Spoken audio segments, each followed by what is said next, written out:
It's becoming aware of a new reality. 90% of ashram residents, only 70% of non-ashram residents. Feeling a personality change, 90% versus 50%. A change in life, 87% versus 64%. Experience of oneness, 83% versus 40%. And in touch with the divine or spiritual, 91% versus 43%. So you can see that there's something about ashram resident that this intense practice of yoga that really can enhance these experiences. Now we asked the question, can we get this on the short term? And musicians and many other performers do experience this state of flow. It's a state of unity within an activity. There's a sense of timelessness, there's a sense of peace and joy, there's a sense of non-duality. You can't distinguish between yourself and what's going on around you. And it's a very profound and beautiful state of mind. And we tried to see if these musicians would have that enhanced over 6 weeks of Kapala Yoga. And indeed, we did see that. So this is the dispositional flow scale, which measures this construct of flow. And you can see that the yoga group had a nice increase. The control group was unchanged. And in a subscale of that questionnaire, autotelic experience, which is the actual samadhi experience, we saw an increase in that as well. So it is possible to do research on this very subtle and elusive state of mind. So this is a summary slide, a logic model. It really summarizes everything that we know right now about the psychophysiology of yoga practices. Again, my definition of yoga is this multi-component practice, this Ashtanga yoga. And of course, on the physical level, we're increasing fitness, flexibility, strength, coordination, balance. We're doing breathing practices. We're improving respiratory function, which actually leads to self-efficacy of the body. You become more confident in your body and its movement and its function. I talked about self-regulation, particularly about emotion regulation and stress regulation, which leads to these skills and states of resilience to stress and equanimity in the face of strong emotions. And that, of course, gives you psychological self-efficacy. You're going to have a little bit more control over your own life. You're not a cork on the ocean as much. You're going a little bit deeper, and the waves are above you, and there's more stability of stress and emotion. I talked about mind-body awareness through engaging the attention networks, increasing mindfulness, which ultimately increases cognition, your ability to concentrate, and an important feature of what we call metacognition. This understanding that this mind wandering is not you. You're able to sit back and watch that mind wander. That's an important construct to achieve, and it's the construct that actually underlies the most popular form of psychotherapy today, which is cognitive behavioral therapy. And meditation produces that sense of metacognition. And then finally, spirituality. These experiences of transcendence, these unity states, the flow states, which leads in many people to an actual transformation in their lives, changing life, meaning, and purpose. So you're working on multiple different levels, and of course that leads to global changes in functionality, all the way from the gross things of physical and mental health, physical, mental, and emotional performance, to more subtle things of positive behavior change, social responsibility, values, relationships, and ultimately the deepest experiences of quality of life, life purpose and meaning, and even spirituality.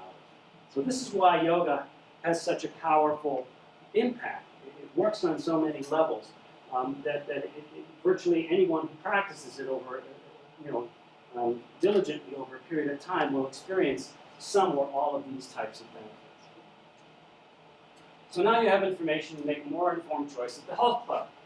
You can now be one with yourself and clear your mind with yoga, or you can choose to continue to be oblivious and mindless with a TV and a treadmill. And it's your choice. You now have the evidence of the benefits of yoga practice and how it affects brain functioning and body function. I think the best place to put yoga, there's a whole field of yoga therapy in which yoga is being applied in clinical populations. I give talks on this and I'm involved in this field. But to me, the most powerful place to put yoga is in prevention. Why wait for a disease to become established? Why not prevent that disease from occurring in the first place? And this makes a lot of sense to me. Modern medicine, however, is not very good at prevention. Are you eating properly and getting plenty of exercise? And as you can see, the doctor himself is not doing so. And we have right now the biggest burden in our healthcare system, the biggest burden in society, in fact, I would argue, is an epidemic of so-called non-communicable disease. These are preventable, lifestyle-related diseases. And we're talking about diseases like hypertension, heart disease, cancer, type 2 diabetes, obesity, and depression. These are due to lifestyle habits, preventable lifestyle habits, particularly ones like lack of physical activity, poor dietary choices, lack of control of stress management. And these are the leading cause of death in the world, period. This is the burden that we face in modern healthcare. And it's not in Africa, it's not in high minority countries. These are mostly in high and middle income countries. The United States is number 3 in type 2 diabetes in terms of prevalence. So this is a huge problem in society. Not only that, but the prevalence of these deaths are projected to increase. So this is not only highly prevalent, it's growing. And I think there's 3 factors that contribute to those lifestyle factors. One is the inability to manage stress. In this society, we do not have stress management strategies, neither in our schools nor in our healthcare systems. In fact, teachers are burned out and doctors are burned out because they don't have the strategies themselves. So we're walking around with no strategies to manage stress. And this increase in the popularity of yoga, I believe, is a direct measure of people voting with their feet. They've found a strategy that does work. We are, as a society with very poor mind-body awareness. People are enacting these very unhealthy behaviors, and they're not even experiencing the consequences on their body. They're not even tuned into their bodies to the extent that they can experience that. And yoga can increase that mind-body awareness, which leads ultimately to positive behavior change because people gravitate to behaviors that make them feel better. And then again, I think on a larger perspective, I think we are still largely a rat race. The goal of most people in society is to become successful in their occupation, to become wealthy, to have a 3-car garage with 3 Mercedes in it. That's the pinnacle of what our society still views as successful. And we know for a fact that those kinds of materialistic life goals do not lead to life satisfaction. You need something deeper. You need a more spiritual goal if you really want to be fully satisfied and have life purpose and meaning. And I think yoga can work on those levels. However, in modern society, we have a system which is called the acute care model. In other words, we treat the symptoms. We don't treat the underlying causes. So in this cartoon, we're spending all of our efforts designing laser-guided mops to clean up the mess, but nobody cares and is spending much effort in addressing the underlying cause. And that is a problem. And you don't go to the doctor until you're sick. And that is a backward system. What we need to have is doctors spending more time with prevention so that the patient doesn't have to come in with a disease state. So, does yoga work in this vein? Does yoga prevent disease? And we do have some evidence that that is the case. So this is a study of long-term yoga practitioners. They're excellent. Their health is excellent or very good. They've never smoked or quit, and they have high or moderate levels of physical activity. In terms of mental health, in terms of how they are flourishing, twice as many long-term yoga practitioners are flourishing as compared to the general population. So they're reporting better physical and mental health. Furthermore, they're also attributing that improvement in health to the yoga practice. So this is, again, a survey of long-term yoga practitioners. When the question was asked, my health has improved because of yoga, 90% of them strongly agreed with that statement. I am happier because of yoga. 86% strongly agreed to that statement. So not only are they healthier, they're attributing yoga to that as the cause for that. And so you could argue that, well, those are long-term yoga practitioners. Yoga practitioners are weird. They're weird in the first place. You have to be weird to start to practice yoga. So you're not really studying the effects of yoga. You're studying the effects that they were weird in the first place. They got good genes. They had good parents they would love. So that's a valid scientific argument. So the answer to that is to do a prospective study. You take naive people out of the general population and then have some practice yoga for 10 years and others don't practice yoga. And we'd like to do those studies because I believe that would show, in fact, that it is the yoga itself that's doing this. But we have one little small study here that I can show you. This was a study, a randomized controlled trial, 2 groups, one practicing yoga, the other not. They measured levels of physical activity. The levels of physical activity in the yoga group over the course of the intervention increased. And this is not just yoga, but any form of physical activity. So there's something about yoga practice that enhanced people's willingness to be more physically active, which of course is a major factor in non-communicable disease. And they concluded that the acute feeling responses to yoga classes were favorable. and may have been a key contributor to participants' improved perceptions of ability, which may have further fostered adherence. In other words, they were getting better at their bodies, so they spent more time with physical activity. But this is my favorite conclusion here. Participants reported an increased self-awareness as a result of their experience. So they're practicing yoga, they're increasing their mind-body awareness. They go out and they exercise and they say, wow, that felt good.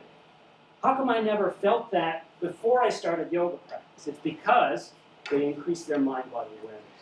So now they go to exercise and they say, I want to exercise because I feel good after that. So I'm going to do more exercise because I want to. And I'm going to stop smoking cigarettes because, geez, I never knew how bad this felt until I started practicing yoga. So you gravitate away from negative experiences because you don't like the negative effect on your body, and you gravitate towards positive experiences because you like that effect on your body.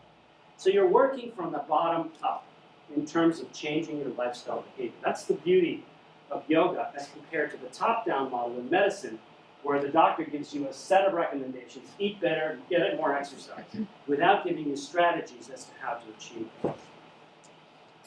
So where's the best place to put preventive medicine? And of course the answer is in our children and adolescents. And our children and adolescents have a huge amount of problems, largely stemming from stress, which leads to behavior, mental health, attention, academic problems, physical health. It's a big problem. In fact, the majority of mental health problems in adults actually started in adolescence. So that's a strong argument for prevention. Furthermore, there's the need for treatment of largely untreated child-adolescent disorders, and that's highlighted in this study, which followed regular children from age 9 to 19, looking at the cumulative prevalence of the odds of having a single psychological, clinically significant condition. It's 80%. It's a staggering number, suggesting that the experience of psychiatric illness is nearly universal. And you ask any principal, any school teacher, and they will say, oh yeah, I see this every day. I see my kids are not capable of coping with emotion and stress. So, does yoga work for kids? Yes, it does. And we have evidence for that. This is a review paper published in 2009, summarizing the work on yoga for clinical conditions in children and adolescents. A more recent study showing, again, evidence for this and giving a guide for clinicians as to how to apply yoga effectively for children. In our book, Principles and Practice of Yoga in Healthcare, we have a chapter devoted to yoga therapy for pediatrics, authored by a leader in the field, in this field of research at UCLA. And we also have popularity growing in the culture with yoga practice. So this is now the fourth episode of this conference, the National Kids Yoga Conference coming up. And this is actually a movement where a lot of people are starting to teach yoga to adolescents and children. So where's the best place to reach kids? Schools. They're a captive audience. You get them all. It's a law that kids have to go to school. So if you put yoga in the school, you get a chance to see the effects on all the kids. And so that's where we're focusing. This cartoon reads, I switch from yoga to visualization for relaxation. I picture a world in which students with discipline problems attend my class online from their homes.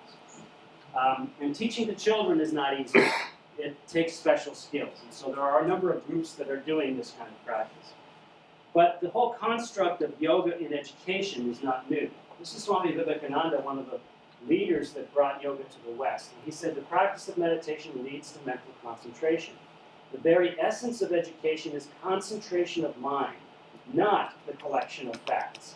If I had to do my education once again, I would not study facts at all. I would develop the power of concentration and detachment. This is a beautiful statement because it really focuses on the important aspects of what it is to be a human being. And even William James, a leader in the field of education and a Harvard Medical School professor in the late 1800s, said the faculty of voluntarily bringing back a wandering attention over and over again is the very root of judgment, character, and will. No one is master of himself if he have it not. An education which should improve this faculty would be the education par excellence. He's talking about control of attention. He's talking about meditation. And actually it was predicted in this major publication back in 1914 that the health and welfare of a child will be regarded as one of as much importance as arithmetic and geography. And I can tell you that that prediction is completely failed, because it is not. Child and the health and welfare of children is receiving short shrift. There are a few wellness programs, but largely our education system is still driven by making worker bees in society. And a lot of kids are suffering because they don't have the behavioral skills to cope with life.